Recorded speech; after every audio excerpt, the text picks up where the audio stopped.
I'm Chef Dawood Ujama. I am the cooking man. We have a very special program today in our series, Back to Your Roots, Back to Our Roots, Cooking for Control of Sickle Cell Anemia. Our guest today is Dr. William Richardson of the Atlanta Clinic of Preventive Medicine. And Dr. Richardson, we want to thank you for being on our show. It's my pleasure. And we just want to talk a little bit today. Today's show will be focusing on the medical treatment of sickle cell anemia and how dietary approach to sickle cell is viewed by one medical expert. And also, we want to talk a little bit about the use of dietary thiocyanate for helping to get control of sickle cell anemia. And just generally, can you tell us a little bit about what your medical background and training is? Sure. My medical background is a family practitioner with a specialty in preventive and nutritional medicine. I have a biochemistry degree, 3 years of internal and family medicine training, 2 years of preventive medicine training, and a master's in epidemiology, which is the study of the cause and stuff disease. You've been busy, man. Yeah. What, as far as your medical practice is concerned, exactly how does all that training experience dovetail into your medical practice? How would you describe your practice? My practice has a unique approach in that it is a holistic approach that utilizes both modern medicine as well as the ancient sciences such as massage and herbology that many times are very effective against major and minor diseases. We have a very humane approach. In other words, we put the person in the driver's seat as much as possible. And we have a unique clinic with many different practitioners under one roof, including herbology, hypnotherapy, exercise, etc. All right. With regard to the treatment of sickle cell, what has been your personal approach to treating patients with sickle cell anemia? Sickle cell anemia is a very unique disease, mostly affecting the African American population, as well as some of the Southern European and Asian populations as well.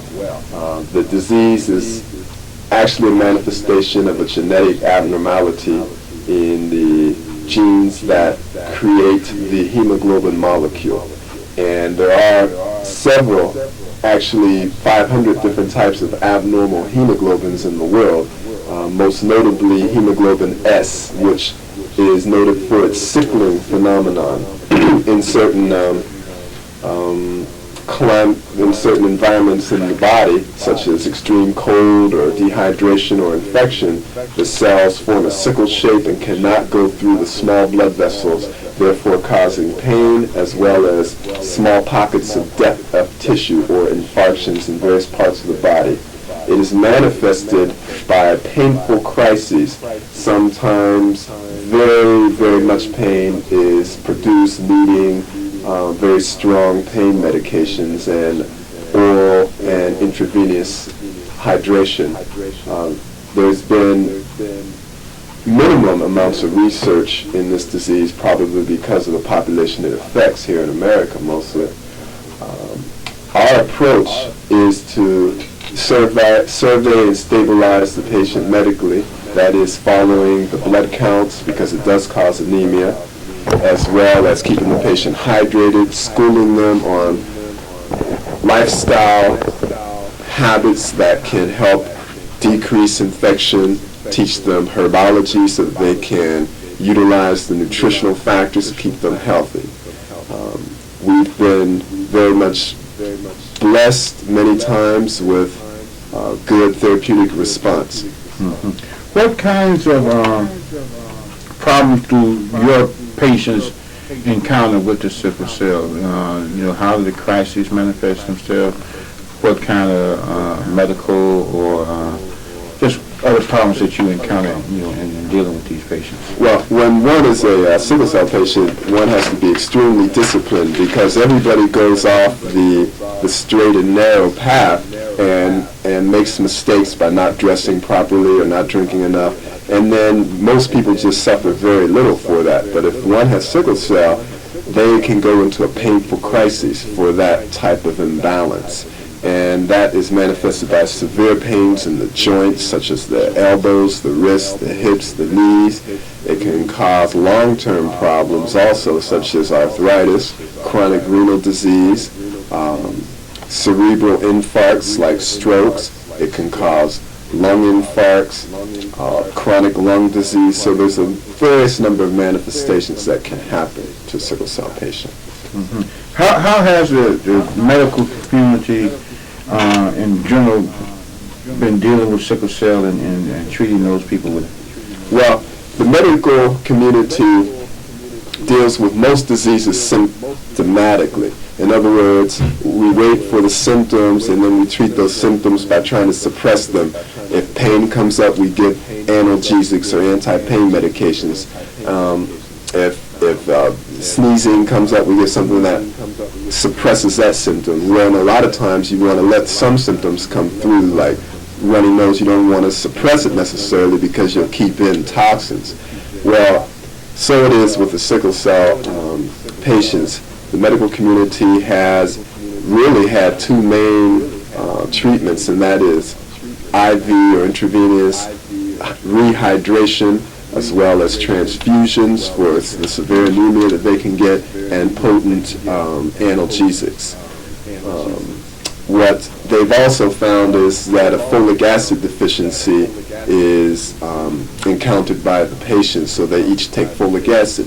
Whereas, just to give you a hint of what can happen, in Jamaica, the patients do not have to take folic acid in the pill form because they eat enough bananas, which are high in folic acid, to negate a deficiency. How familiar are you with the research concerning dietary thiocyanate? I am very familiar with that.